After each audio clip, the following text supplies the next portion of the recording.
everybody. Pastor Randy here. Welcome to Making It Simple. Great to be with you as always. As we kick off the week today on this beautiful Monday, I want to also introduce a brand new teaching series today that we're going to call Collision Course. What is that speaking about?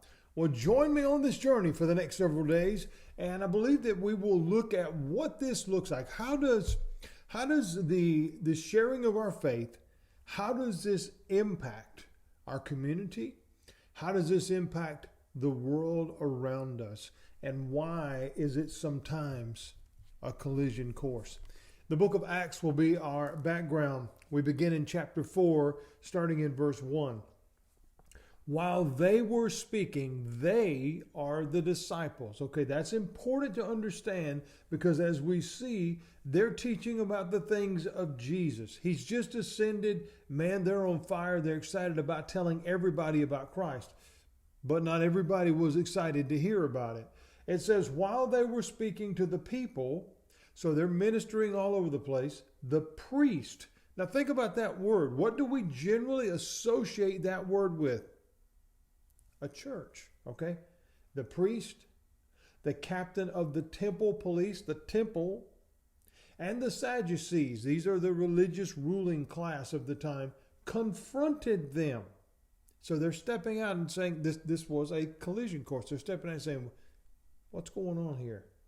It says, because they were annoyed that they were teaching the people and proclaiming in Jesus the resurrection of the dead. So they were teaching in the name of Jesus, and this group did not like it. So they seized them, arrested them, and took them into custody until the next day, since it was already evening. But many of those who heard the message, this is beautiful, believed, and the number of them came to about 5,000. So there were many, okay? I said we're going to call this collision course. That's going to be the study here that we're going to do. We almost always contribute when we hear that word collision with what? A car wreck, right? We typically think about that. Some type of accident, some type of smashing of forces together. And yet while the word collide indeed means come together violently, and that is a collision, two football players colliding, or two cars colliding, or two bulls or deers or sheep or whatever running into each other.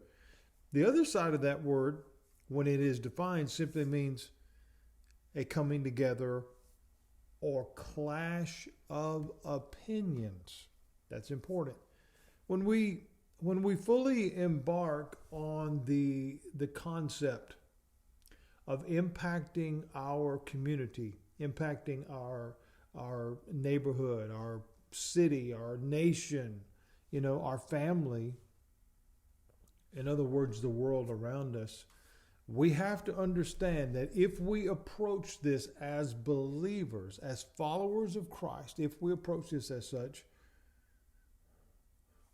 we're on a collision course. Jesus said, if you follow me, it's not always going to be easy. Jesus said the world hates the truth. Well, why? Why? We live in such a time of great deception and great, confusion and just all these different things, and just sometimes just outright dishonesty. And when we think about that, we begin to look a little deeper.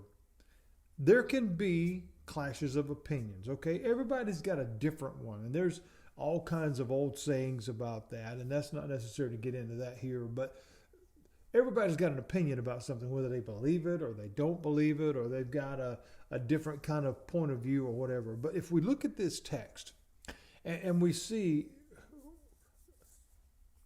here's the problem. It says, as they spoke. See, the disciples were preaching the gospel, if you will. They were sharing Christ with everyone that they could. They were doing what they'd been told to do, what they'd been asked to do, what they'd been commanded to do by God himself. He'd made it clear. Go forth and tell. Let everybody know. So they were going forth. They were doing what God had asked them to do and sharing the gospel. But the leadership of that time, and here's what's strange to me, at one time. But as I've grown and as I've matured and as I've grown not only in my faith but in my capacity as a pastor, this is no longer confusing to me because I see exactly why it is what it is. But in this particular case, we see that if we begin the conflict, think about this for a minute. We begin the conflict not with the neighbors, not with the people down the road or the people over at the Joe's Bar and Grill. No. We begin the conflict with the religious people. There's a reason for that. These leaders, as we see written here, they say, no, this has got to stop. We can't have this. I mean, people's lives are being changed. People are being healed. People are coming to follow this one called Christ. What was the problem? They were losing control. They were losing control. This was now a collision course. This was not going to end well on one side or the other. They weren't going to have this. So they set out. They set out with intention, with purpose to interfere. And we're told here they arrested them. They locked them up. They committed no crime. They'd done nothing wrong. They were simply teaching about Jesus. So we think, well, what was the problem? What was the problem? We sit here today in 2024, and oftentimes this same issue is the issue. We can talk about Jesus in the church. We can talk about him in our homes or in the privacy of our conversation in an office or in our car or whatever. But the minute we let him out, the minute we expose him, if you will, beyond our doors, we oftentimes find controversy. Why? Why?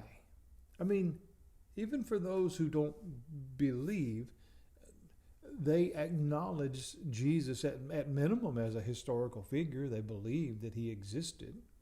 So why is there such controversy? And why was it such controversy then?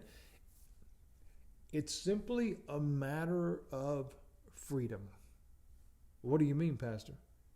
The enemy only desires bondage.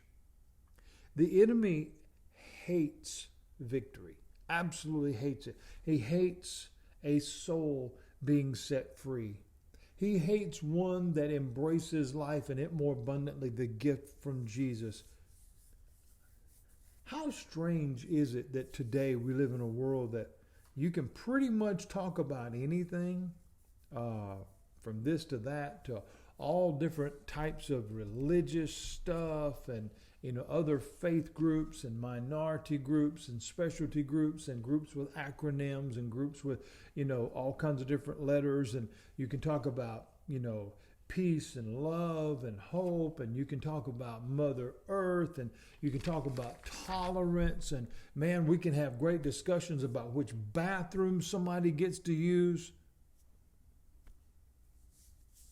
But you put Jesus in that conversation and it changes everything. Why? And this is where we're going to veer off course just a little bit, because again, as a pastor, it is my heart, it is my passion to share Jesus.